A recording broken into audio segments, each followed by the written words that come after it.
আসসালামু আলাইকুম everyone, welcome to science bakery. সবাইকে ওয়েলকাম করছি আমাদের আজকের এমসিকিউ ক্লাসে, যেখানে আমরা আজকে বিজিএস এর প্রথম অধ্যায় পূর্ব বাংলার আন্দোলন ও জাতীয়তাবাদের উত্থান এই চ্যাপ্টারটার এমসিকিউ সলভ করার চেষ্টা করব।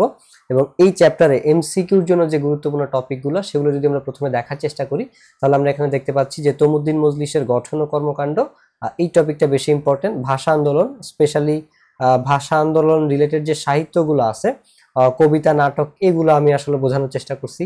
আর সেটা কবিতা ছিল, নাটক ছিল, নাকি উপন্যাস ছিল, কে লিখেছেন, কোন প্রেক্ষাপটে লিখেছেন, এই টাইপের প্রশ্নগুলো হচ্ছে গিয়ে বেশি আসে। রাজনৈতিক দল ও তাদের কর্মকাণ্ড, এখানে আমি বিশেষ গুরুত্ব দিয়ে আসলে যুক্ত ফ্রন্টকে বোঝানোর চেষ্টা করেছি। যুক্ত ফ্রন্টের কর্মকাণ্ড, গঠন, এই জিনিসগুলো আসলে এখানে বেশি প্রাধান্য পেয়েছে। তারপরে আসছে হচ্ছে ৭০-এর নির্বাচন।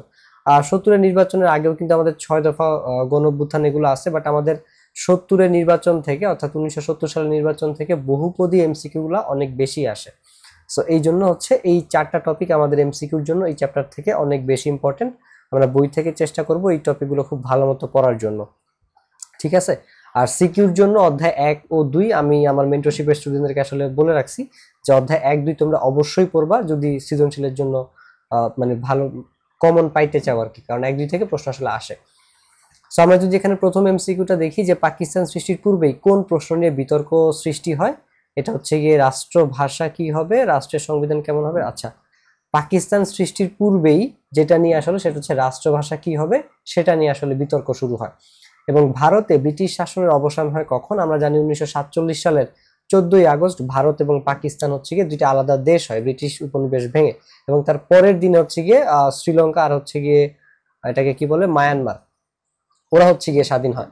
সো 1947 সালের 14ই আগস্ট আমরা জানি ভারতের এবং পাকিস্তানের স্বাধীনতা দিবস, বিকজ ওই দিন ওরা হচ্ছে গিয়ে আবার ব্রিটিশ শাসন থেকে মুক্ত হয়।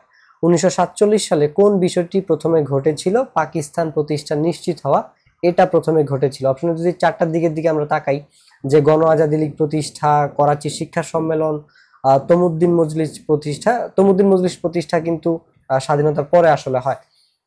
এবং 1947 সালে কোন বিষয়টা প্রথমে ঘটে? পাকিস্তান প্রতিষ্ঠা নিশ্চিত হওয়া। এবং এটা আমি একটু বলি যে পূর্ব বাংলায় তখন ওই ব্রিটিশ উপনিবেশে ভারত স্বাধীন হওয়ার জন্য, আমরা ব্রিটিশ উপনিবেশ থেকে বের হয়ে আসার জন্য তখন আসলে প্রধান 2টা রাজনৈতিক দল ছিল। একটাই সবচেয়ে বেশি হাইপ ছিল, সেটা হচ্ছে গিয়ে আমাদের কংগ্রেস, ভারতের কংগ্রেস। কিন্তু পরবর্তীতে আরেকটা যেটা দল তৈরি হয়, মুসলিম লীগ, সেটা মূলত মুসলমানদের অধিকার আদায়ের জন্য। আমরা জানি 1905 সালে হচ্ছে গিয়ে বঙ্গভঙ্গ করা হয়, এবং এটা 1905 সালে হয়। বাট তখন যে তৎকালীন হিন্দুরা ছিলেন তারা হচ্ছে এখানে অনেক বেশি পাওয়ারফুল ছিল, এবং তাদের প্রতিবাদের বিরুদ্ধে, প্রতিবাদের কারণে 1911 সালে কিন্তু আবার বঙ্গভঙ্গটা বাদ হয়ে যায়। বঙ্গভঙ্গটা কি ছিল সেটা যদি আমি তোমাদেরকে বোঝানোর চেষ্টা করি, দেখো আমাদের যে এই যে পশ্চিমবঙ্গ, পূর্ববঙ্গ, যে জেলাগুলো আছে সবকিছু মিক্সড হয়ে আমাদের বাংলা যে ইয়াটা ছিল, ভূখণ্ডটা, সেটা অনেক বড়। এবং এক জায়গায় আমরা এখন যে বাংলাদেশে আছি এটাকে তখন বলা হতো পূর্ববঙ্গ। এই পূর্ববঙ্গে ম্যাক্সিমাম ছিল হচ্ছে মুসলমান এবং খুবই গরিব কৃষক। এবং পশ্চিমবঙ্গে যারা থাকতো তারা ছিল হিন্দু জমিদার, এবং তারা খুবই উচ্চ বর্ণের হিন্দু ছিলেন। এবং তারা যেটা করতেন, তাদের ম্যাক্সিমাম জমিদারি আসলে এই পূর্ববঙ্গে ছিল। এবং তাদের যে জমি জমা ছিল, তারা হচ্ছে গিয়ে, আমরা যারা হচ্ছে গিয়ে আমাদের যারা পূর্বপুরুষ ছিল মুসলমানরা, তারা খুবই তখন দরিদ্র ছিলেন। তারা হচ্ছে এই জমিদারদের জমিগুলো তখন চাষ করতেন। সো তখন হচ্ছে মুসলমান শ্রেণী অনেক নির্যাতিত এবং উপেক্ষিত ছিল, সোজা কথায়। তার কারণে দেখা গেছে যে তখনকার যিনি ব্রিটিশ গভর্নর ছিলেন, ওনার নামটা আমি ভুলে গেছি, তো উনি হচ্ছে গিয়ে এই বঙ্গভঙ্গের প্রস্তাবটা দেন 1905 সালে, যেটা সম্ভবত 1906 সালের দিকে কার্যকর হয়। তো ওনার প্রস্তাবটা ছিল এরকম। এবং আমাদের এখন যে খুলনা যশোর, এইটা তখন পশ্চিমবঙ্গের অন্তর্ভুক্ত ছিল তখনকার এই বঙ্গভঙ্গের রুলস অনুযায়ী। আর এখনকার পশ্চিমবঙ্গের যে কুচবিহার, মালদা, এই জিনিস, ত্রিপুরা, এগুলো তখন আমাদের পূর্ববঙ্গের অন্তর্ভুক্ত ছিল, এবং আসাম। এবং আমাদের এটার নাম ছিল বাংলা ও আসাম, এবং ওইটা ছিল পশ্চিমবঙ্গ। সো তখন এই কাজটা করা হয় মূলত মুসলমান সমাজের উন্নতির জন্য, যাতে আমরা আরো বেশি শিক্ষিত হইতে পারি, আমাদের অধিকারগুলো আরো বেশি ভাবে হচ্ছে গিয়ে ভোগ করতে পারি, যেহেতু আমরা একটু উপেক্ষিত ছিলাম। এই জন্য মূলত বঙ্গভঙ্গটা করা হয়। এবং বঙ্গভঙ্গ যখন প্রস্তাবনাটা দেন ব্রিটিশরা, তখন কিন্তু আমাদের পূর্ববঙ্গের যারা জমিদার ছিলেন বা শিক্ষিত মানুষজন ছিলেন, তারাও এটার বিরোধিতা করে, যেটা হয়তো বাংলাকে ভাঙার একটা ইয়া। কিন্তু আসলে এটা মুসলমানদের ভালোর জন্যই বা পূর্ববঙ্গের মানুষের উন্নতির জন্য করা হয়েছিল। পরবর্তীতে ঢাকার যে নবাব ছিলেন, নবাব সলিমুল্লাহ, উনিও এটা আসলে বুঝতে পারেন। কিন্তু যখন বঙ্গবটা কার্যকর করা হয় তখন পশ্চিমবঙ্গ বা কলকাতা রিলেটেড যে জমিদাররা ছিলেন বা উচ্চবর্ণের হিন্দুরা ছিলেন, স্পেশালি কট্টরপন্থী যারা হিন্দু ছিলেন, তারা অনেক বেশি আন্দোলন শুরু করে। স্পেশালি কংগ্রেসে তখন এক দল ছিল হচ্ছে গিয়ে তোমার মানে শান্তিপ্রিয়, যে আমরা মুসলমান হিন্দু মিলেমিশে থাকবো, আরেক দল ছিল যে না, জাস্ট হিন্দুরা হচ্ছে গিয়ে ডোমিনেট করবে, যেভাবে করতেছিল তখন। তো তখন এই মোমেন্টটাতে হচ্ছে গিয়ে মুসলিম লীগ প্রতিষ্ঠিত হয়, যে মুসলমানদের আসলে অধিকার আদায়ের দরকার আছে। এই জিনিসটা যখন উপলব্ধি করে যে হিন্দুরা যখন একের মানে ওরা খুব মানে কড়া লেভেলের প্রতিবাদ করতেছিল এই বঙ্গভঙ্গের এগেনস্ট, এটা অনেকগুলো কারণ ছিল। কারণ যদি পূর্ববঙ্গ আলাদা হয়ে যায়, অর্থাৎ আমাদের যে এই বাংলাদেশ এখন, এটা তখন আলাদা পূর্ববঙ্গ হিসেবে পরিচিত ছিল, এটা যদি আলাদা করা হয়, এটার আলাদা উন্নতির জন্য এখানে নতুন করে হাইকোর্ট হবে, মানে আদালত হবে, তাহলে কলকাতার আদালতের মূল্যায়ন কমে যাবে।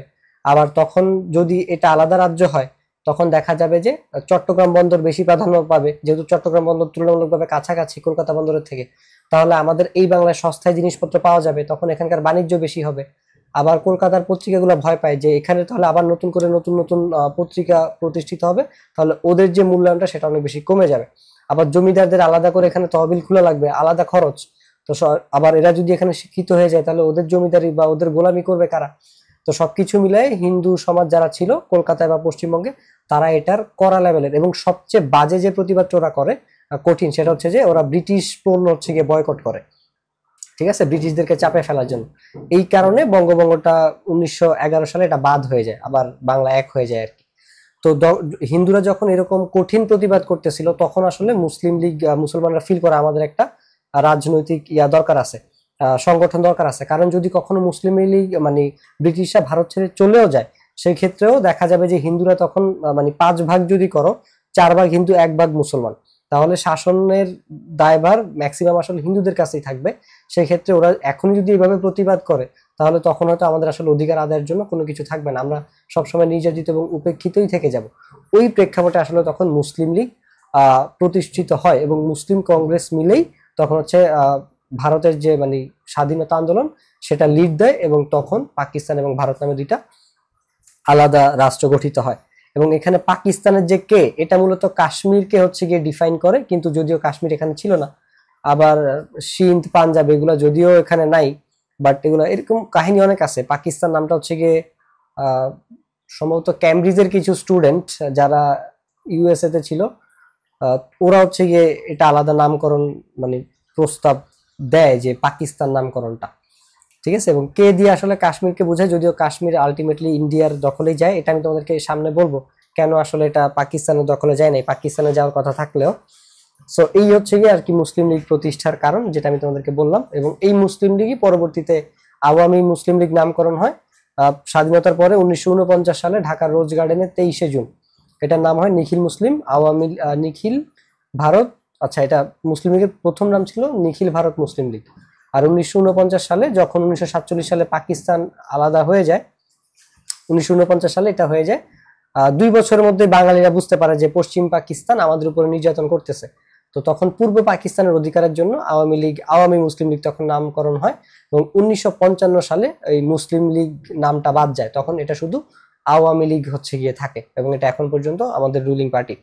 সো 1937 সালে মোহাম্মদ আলী জিন্নাহ মুসলিম লীগের দাপ্তরিক ভাষা উর্দু করার প্রস্তাব করলে কে এর বিরোধিতা করেন শেরে বাংলা এ কে ফজলুল হক, তাকে বাংলার বাঘ বলা হয়ে থাকে। এবং উনি হচ্ছে কৃষক শ্রমিক পার্টির প্রধান ছিলেন, এবং এ কে দিয়ে বোঝানো হয় আবুল কাশেম।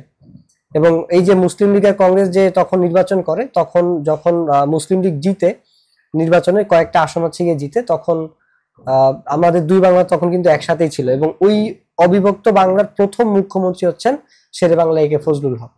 এবং সম্ভবত 1937 থেকে 43 এই 6 বছর উনি মুখ্যমন্ত্রী হিসেবে দায়িত্ব পালন করেন। এবং 1947 সালে আলিগড় বিশ্ববিদ্যালয়ের উপাচার্য কে ছিলেন? ডক্টর জিয়াউদ্দিন আহমেদ। ইনি আর হচ্ছে গিয়ে আরেকজন ভদ্রলোক খলিল উদ্দিন সম্ভবত, ওনারা বলেন যে উর্দুই হবে পাকিস্তানের রাষ্ট্রভাষা, বাট এটা তো আসলে তখন আমরা মেনে নেই না। তমুদ্দিন মজলিস কোন ধরনের প্রতিষ্ঠান? এটা একটা সাংস্কৃতিক প্রতিষ্ঠান, এটা প্রতিষ্ঠা করেন আবুল কাশেম, ঢাকা বিশ্ববিদ্যালয়ের অধ্যাপক, পদার্থবিজ্ঞানের অধ্যাপক। উনি হচ্ছে এই জিনিসটা প্রতিষ্ঠা করেন। এবং ওনাদের একটা পুস্তিকা ছিল পাকিস্তান রাষ্ট্রভাষা বাংলা না উর্দু। এই পুস্তিকাটাতে লেখালেখি করতেন হচ্ছে গিয়ে কাজী মোতাহার হোসেন, তারপরে আবুল হোসেন এবং ডক্টর মনসুর।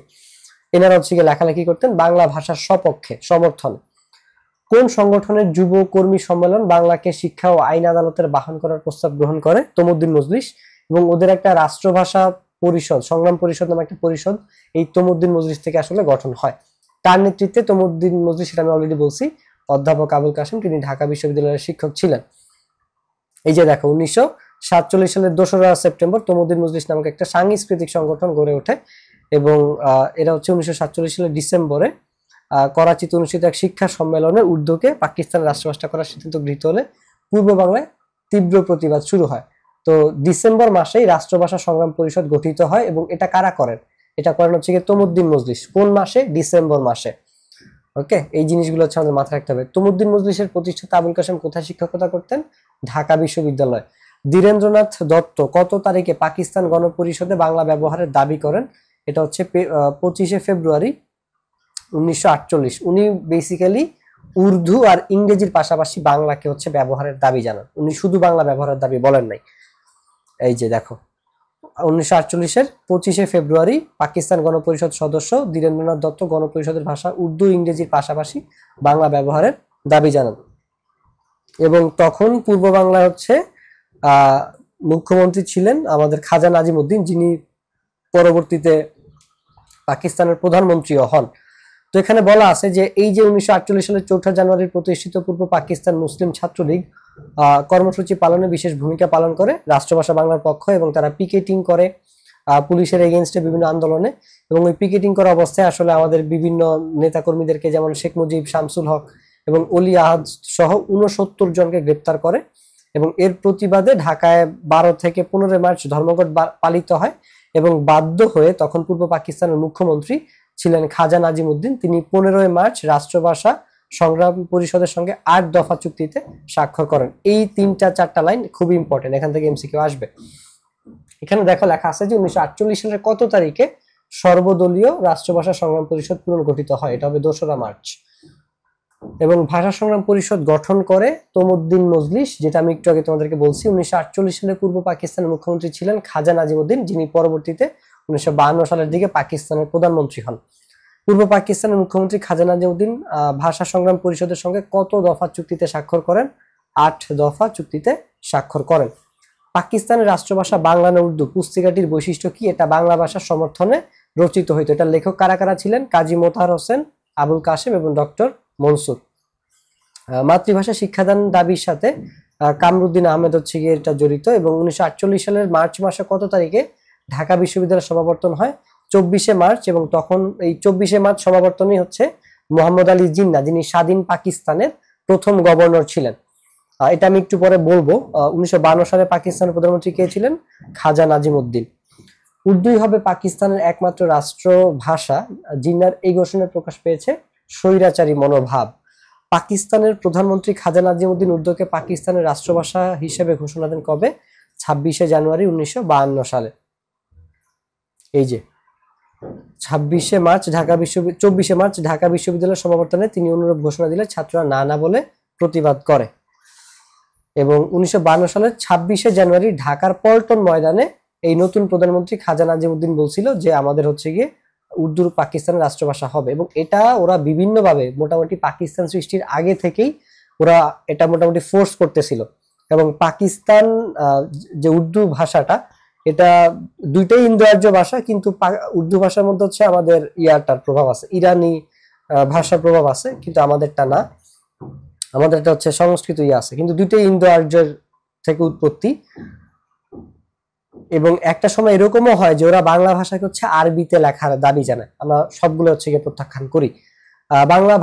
বাংলাকে রাষ্ট্রভাষা করার দাবিতে গঠিত হয় রাষ্ট্রভাষা সংগ্রাম পরিষদ। এবং 1952 সালের 22শে ফেব্রুয়ারি শোক র্যালিতে পুলিশের হামলায় শফিউর রহমান নিহত হন। দেখো 1952 সালের 20শে ফেব্রুয়ারিতে হচ্ছে গিয়ে ওরা একটা 144 ধারা জারি করে যে 21শে ফেব্রুয়ারিতে কোনো মিছিল করা যাবে না, 4 জনের বেশি সমবেত হওয়া যাবে না। কিন্তু বেলা 11টার দিকে ঢাকা মেডিকেলে হচ্ছে গিয়ে ঢাকা বিশ্ববিদ্যালয়ের স্টুডেন্টরা সিদ্ধান্ত নেয় যে ওরা 10 জন করে মিছিল করবে। এবং তখন পুরা ক্যাম্পাস, ঢাকা বিশ্ববিদ্যালয়ের ক্যাম্পাস হচ্ছে গিয়ে পুলিশরা ঘিরে ধরে। এবং তখন ঢাকা বিশ্ববিদ্যালয়ের যিনি ভাইস চ্যান্সেলর ছিলেন, ডিএম হোসেন সম্ভবত ওনার নাম, ডক্টর হোসেন, ঠিক আছে। তো উনি উপস্থিত হন এবং পুলিশদেরকে আক্রমণ করতে বা শিক্ষার্থীদেরকে হামলা করতে বাধা দেন। আর এখনকার ভিসিরা হচ্ছে পুলিশ ঢুকাই দিয়ে আগেই বের হয়ে যান নিজেরা, ঠিক আছে। তখনকার বাংলাদেশ আর এখনকার বাংলাদেশের এই হচ্ছে গিয়ে নমুনা। তো তখন যে ভিসি স্যার ছিলেন, ভাইস চ্যান্সেলর ঢাকা বিশ্ববিদ্যালয়ের, উনি বাধা দেন, বাট পুলিশ আসলে এটা শুনে না। তখনকার পুলিশ সুপার ছিলেন মাসুদ, উনি হচ্ছে গিয়ে গুলি করে এবং প্রায় সালাউদ্দিন, সালাম, বরকত, জব্বার, এরা হচ্ছে গিয়ে রফিক উদ্দিন, এরা তখন মারা যায়। এর মধ্যে আব্দুল জব্বার, তারপর হচ্ছে গিয়ে আবুল বরকত, এরা হচ্ছে, এবং মোহাম্মদ সালাউদ্দিন, এরা ছিল হচ্ছে ঢাকা বিশ্ববিদ্যালয়ের স্টুডেন্ট, ঠিক আছে। এরা মারা যায় এবং এরা মারা যাওয়ার পরে এটা মোটামুটি পুরো বাংলাদেশে ছড়ায় যায়। এবং তারপরে যে মানুষজন তো খেপে যায়, সব জায়গা থেকে হচ্ছে, এবং সর্বস্তরের মানুষজন এটার প্রতিবাদ করে। এবং 22শে ফেব্রুয়ারি আবার ওরা হচ্ছে গিয়ে আন্দোলন করে এবং 22শে ফেব্রুয়ারিতে ঢাকার নবাব রোডে আবার গুলি চালানো হয়। সেইখানে হচ্ছে গিয়ে শফিউর মারা যায় এবং শফিউরের পাশাপাশি আরো একজন কিশোর মারা যায়, ওর নাম ছিল অলি, সম্ভবত অলি আহাদ, 9 বছরের একজন কিশোর, সেও হচ্ছে গিয়ে শহীদ হয়। তো এগুলো তোমাদের বইয়ে নাই, বইয়ের বাইরে কথাবার্তা আমি বলতেছি। সো 22শে ফেব্রুয়ারি মারা যায় শফিউর রহমান এবং 23শে ফেব্রুয়ারি আমরা একটা স্মৃতিসৌধ বানাই, যেটা হচ্ছে উদ্বোধন করে শফিউরেরই বাবা। কিন্তু এটাকে আমরা তখন শহীদ মিনার বলতাম না, আমরা বলতাম যে শহীদ স্মৃতি স্তম্ভ, এই নামে হচ্ছে কি আমরা তখন বলতাম। প্রথম শহীদ মিনার উদ্বোধন করা হয় 23শে ফেব্রুয়ারি, শফিউরের বাবা করেন এটা। এই যে শহীদ শফিউরের পিতা হচ্ছে কি এটা করেন। এবং যুক্ত ফ্রন্ট, যেটা আমরা 1956 সালে, 1953 সাল থেকেই আমরা হচ্ছে ভাষা দিবস পালন করি, কিন্তু 1956 সালে প্রথমবার যুক্ত ফ্রন্টের অধীনে আমরা হচ্ছে শান্তিপূর্ণভাবে ভাষা দিবস বা শহীদ দিবসটা হচ্ছে গিয়ে পালন করতে পারি।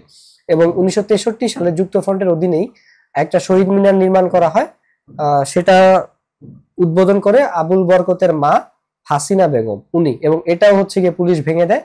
এবং স্বাধীন বাংলাদেশে আমরা 1973 সালে হচ্ছে গিয়ে আবার শহীদ মিনার হচ্ছে গিয়ে গঠন করি, মানে পুনর্নির্মাণ করি।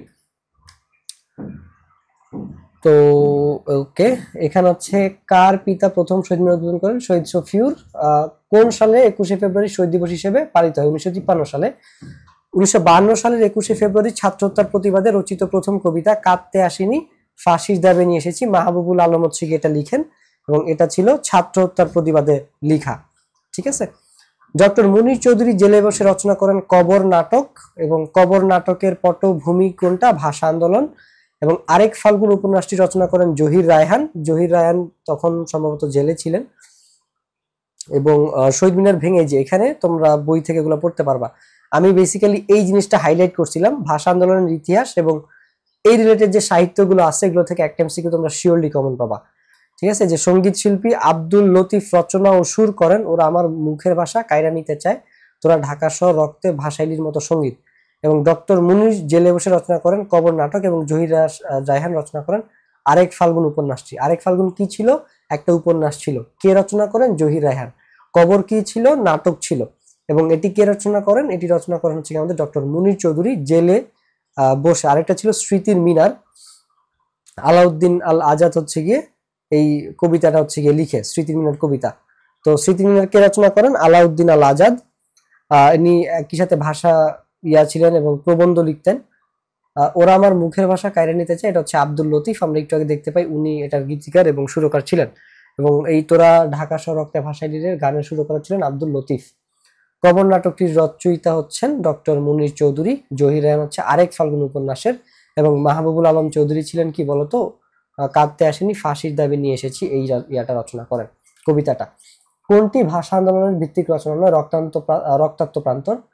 এনডিসিতে থাকাকালীন আমি বিশ্ব সাহিত্য কেন্দ্রের সদস্য ছিলাম, এটা তখন অল্প একটু পড়ছি, পুরোটা শেষ করতে পারিনি, তাও বাসে যাইতে যাইতে পড়তাম আর কি, যেহেতু আমি মিরপুর থেকে ক্লাস করতে যেতাম তখন আরামবাগে। জাতীয়তাবাদ বলতে কি বোঝানো হয়? জাতীয় ঐক্য। এই জাতীয়তাবাদ ওয়ার্ডটা দিয়ে তোমাদের অনেকগুলো সৃজনশীল প্রশ্ন তৈরি হয়, যে 6 দফা বা 69 গণ অভ্যুত্থান জাতীয়তাবাদ বিকাশে, বাঙালির জাতীয়তাবাদ বিকাশে কি ধরনের ভূমিকা পালন করে, এই টাইপের সিকিউ গুলা। তো এটা দিয়ে মূলত জাতীয় ঐক্যকে বোঝায়, যে কৃষক, শ্রমিক, সরকারি যত নিম্ন শ্রেণীর কর্মচারী ছিল, সব ধরনের মানুষ এই গণ আন্দোলনে, এই সব পশ্চিম পাকিস্তানের বৈষম্য বিরোধী আন্দোলন হচ্ছে গিয়ে যোগদান করেন। তো এটা এক ধরনের জাতীয় ঐক্য ছিল। বাংলাদেশের স্বাধীনতা আন্দোলনের ভিত্তি কি ছিল? অবশ্যই ভাষা আন্দোলন। কত সালে ইউনেস্কো কর্তৃক 21শে ফেব্রুয়ারিকে আন্তর্জাতিক মাতৃভাষা দিবস হিসেবে ঘোষণা করা হয়? 1999 সালে। এটা মূলত তৎকালীন কিছু কানাডা প্রবাসী এবং তৎকালীন আওয়ামী লীগ সরকার, আমরা জানি যে 1996 থেকে 96 থেকে 2001 ওই সময়টাতে আসলে আওয়ামী লীগ সরকার ক্ষমতা ছিলেন এবং তাদের তত্ত্বাবধান হচ্ছে কি ইউনেস্কো আমাদের এটাকে আন্তর্জাতিক মাতৃভাষা দিবস হিসেবে স্বীকৃতি প্রদান করে। 21শে ফেব্রুয়ারি 144 দ্বারা জারি করা হয় যে কারণে সভা সমাবেশ বন্ধ করতে, মিছিল বন্ধ করতে, সাংস্কৃতিক কর্মকাণ্ড বন্ধ করতে, সভা সমাবেশ এবং মিছিল বন্ধ করার জন্য। ভাষা আন্দোলন আমাদের জাতীয় চেতনার বিকাশ ঘটায়, ইয়েস। ঐক্যবদ্ধ হতে সাহায্য করে, ইয়েস। সংস্কৃতি রক্ষায় উদ্বুদ্ধ করে, সেখানে তিনটাই হবে। পাকিস্তানের কত শতাংশ মানুষ বাঙালি ছিলেন? 56% এবং 44% যে উর্দু ভাষাভাষী ছিলেন বিষয়টা তা না, এখানে পাঞ্জাবি ছিল, সিন্ধ জাতি ছিল, আর অনেক জাতিবর্ণ ছিল ওখানে। পূর্ব পাকিস্তান আওয়ামী মুসলিম লীগের প্রতিষ্ঠাতা সাধারণ সম্পাদক কে ছিলেন? সাধারণ সম্পাদক ছিলেন টাঙ্গাইলের শামসুল হক।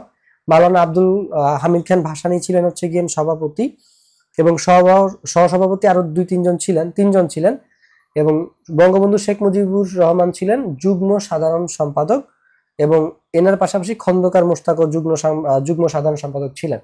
কয়টি দল নিয়ে যুক্তফ্রন্ট গঠিত হয়? 4টি দল নিয়ে।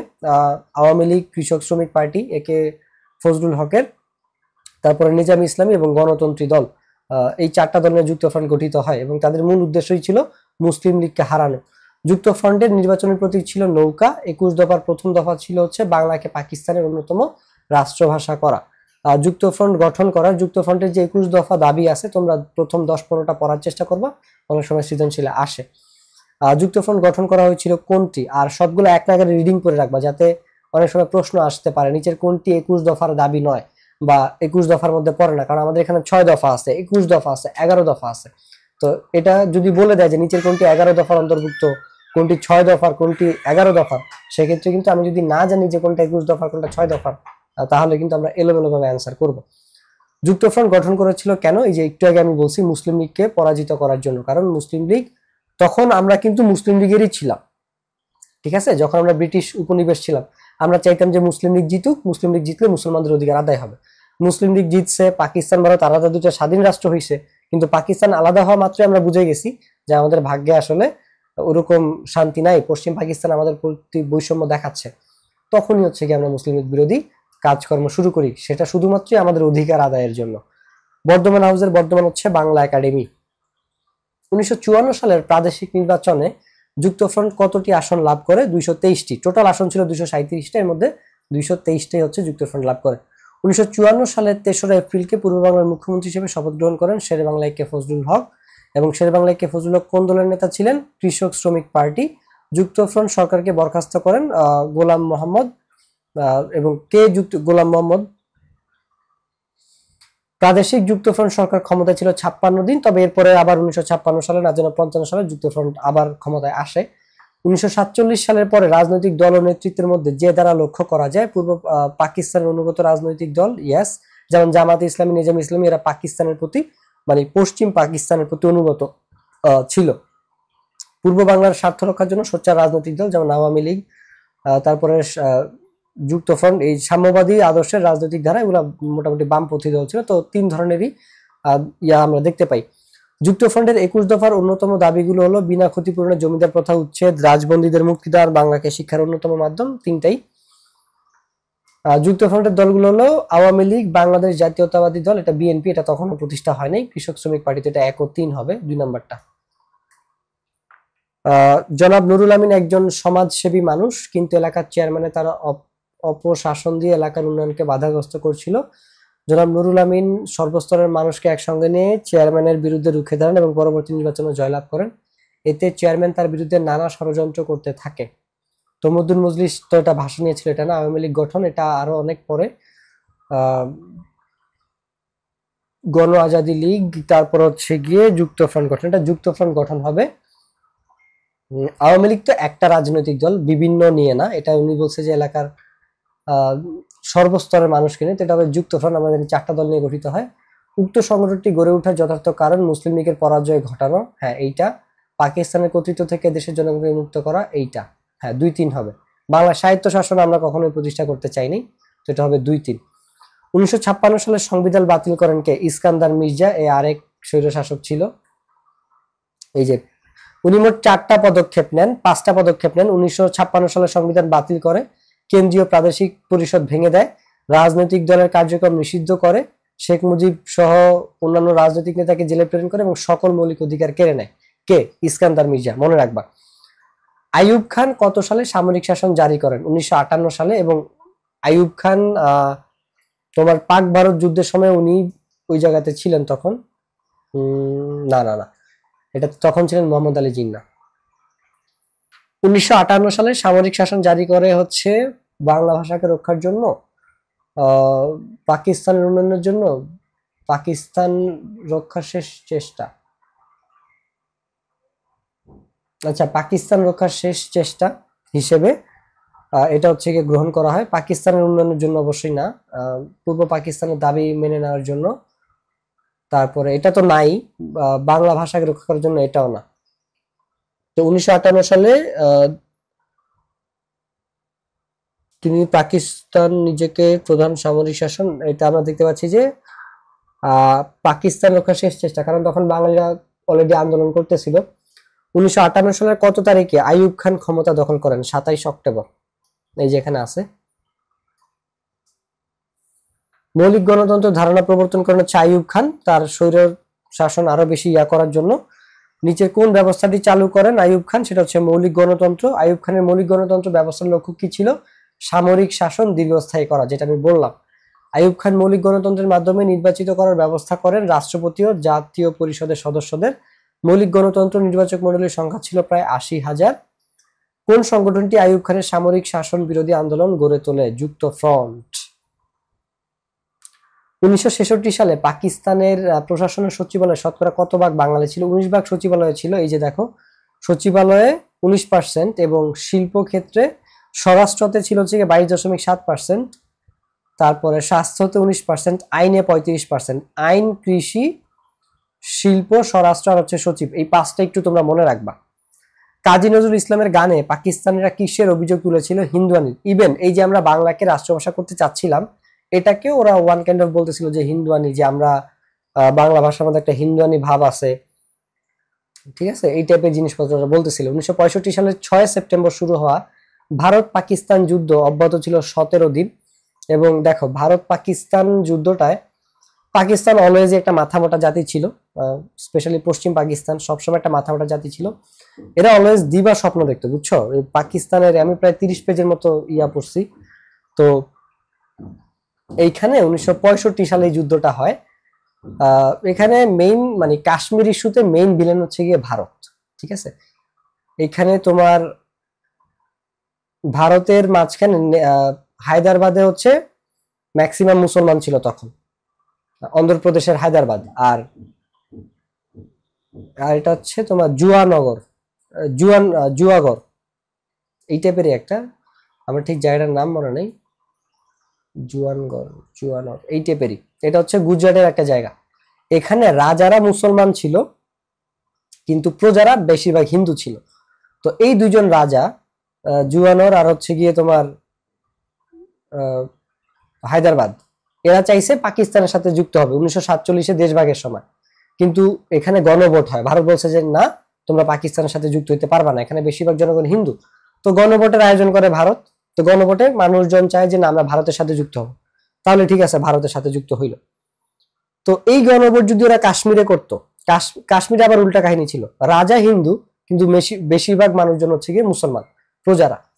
তো হরি সিং এখানে কাশ্মীরের যে রাজা, সে বলছে আমি স্বাধীন হিসেবে থাকতে চাই, আমি ভারতেও যোগ দিব না, পাকিস্তানও যোগ দিব না। তো পরে হরি সিং হচ্ছে গিয়ে এখানে তালবাহানা করে। ভারত দেখো এখানে দ্বিমুখী সাপের মতো একটা দ্বিমুখী নীতি এরা করে। এরা হায়দ্রাবাদ আর হচ্ছে গিয়ে তোমার জুয়ানগরে গণভোট নিল, কিন্তু কাশ্মীরে কোনো গণভোট নেয় না। কাশ্মীরে যদি গণভোট নিত তাহলে কিন্তু কাশ্মীরের মানুষজন পাকিস্তানের পক্ষেই থাকতো এবং পাকিস্তানের পক্ষেই ভোট দিত এবং কাশ্মীর আজকে ভারতের অবস্থানে থাকতো। কিন্তু ভারত তখন গণভোট ওইখানে নেয়নি। কিন্তু তারা ঠিকই পেটের মধ্যে যে হায়দ্রাবাদ আর রিয়াদ ছিল, গুজরাটের জুয়ানগর, ওইখানে কিন্তু ঠিকই গণভোট নিছে এবং মানুষজন যেহেতু প্রজারা বেশিরভাগ হিন্দু ছিল, ওরা ভারতের পক্ষে ভোট দিছে যে আমরা ভারতের সাথে যুক্ত হবো। কিন্তু রাজারা মুসলমান ছিল দেখে রাজারা চাইছিল পাকিস্তান। কিন্তু তাদের চাওয়াটা পূরণ হয়নি, কারণ গণভোটে মানুষজন ভারতের পক্ষে ভোট দিছে। এই সেম কাজ ওরা চাইলে কাশ্মীরে করতে পারতো, কিন্তু কাশ্মীরের ক্ষেত্রে তা করে নাই। ইভেন ভারতের যিনি প্রধানমন্ত্রী ছিলেন জওহরলাল নেহেরু, উনি অল ইন্ডিয়া রেডিওতে ওয়াদা করছে, সব জায়গায় বলছে যে ভাই আপনারা হচ্ছে গিয়ে, আমি কথা দিচ্ছি কাশ্মীরে গণভোট হবে হবে হবে।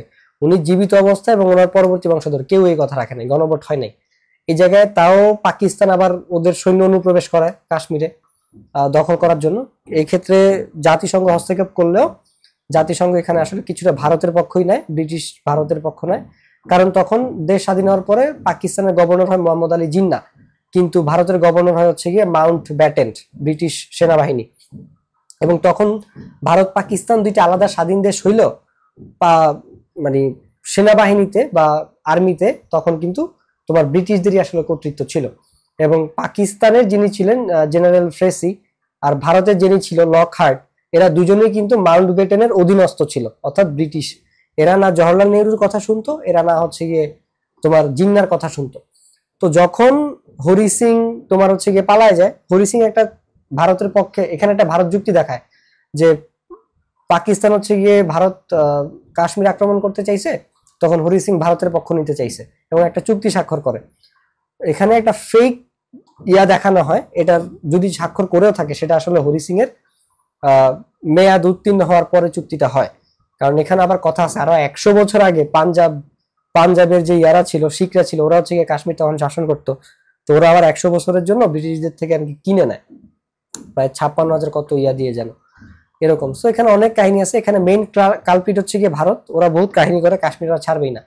আর ব্রিটিশও এখানে কিছুটা ভারতের পক্ষপাতিত্ব করে এবং জাতিসংঘ যে ব্যবস্থাগুলো নেয় ভারত সবকিছু ওভারকাম করে এবং মোটামুটি করে। এবং যুদ্ধগুলোতে পাকিস্তান কিছু মাথা মোটার মতো আসলে কাজকর্ম করে। তবে পাকিস্তানের এই 1965 সালের যুদ্ধে বাঙালি বেঙ্গল রেজিমেন্ট, যেটা বাঙালিদের যারা আর্মি ছিল, যারা আমরা তো তখন পূর্ব পাকিস্তান মানে পশ্চিম পাকিস্তান হয়েই কাজ করতাম, যেহেতু আমরা তখন পাকিস্তান এক ছিলাম, তো তখন হচ্ছে বাঙালিরা অনেক বীরত্ব দেখায়, আদারওয়াইজ লাহোর খালাস হয়ে যেত সেই যুদ্ধে, ঠিক আছে। এবং তো আমরা অনেকগুলো পদক পাই, ইভেন আমাদের যে জিয়াউর রহমান ছিলেন উনিও অনেকগুলো পদক পায় এবং অন্যান্য আরো যারা ছিল। তো 3 জায়গাতে হচ্ছে কি আমরা পাকিস্তানকে সেভ করি এবং আমাদের বেঙ্গল রেজিমেন্টের আর্মিরাই হচ্ছে গিয়ে তখন পাকিস্তানকে সেভ করে, ঠিক আছে। এবং ওরা অনেক পদক পায়, এগুলোর জন্য অনেক পুরস্কার পায়।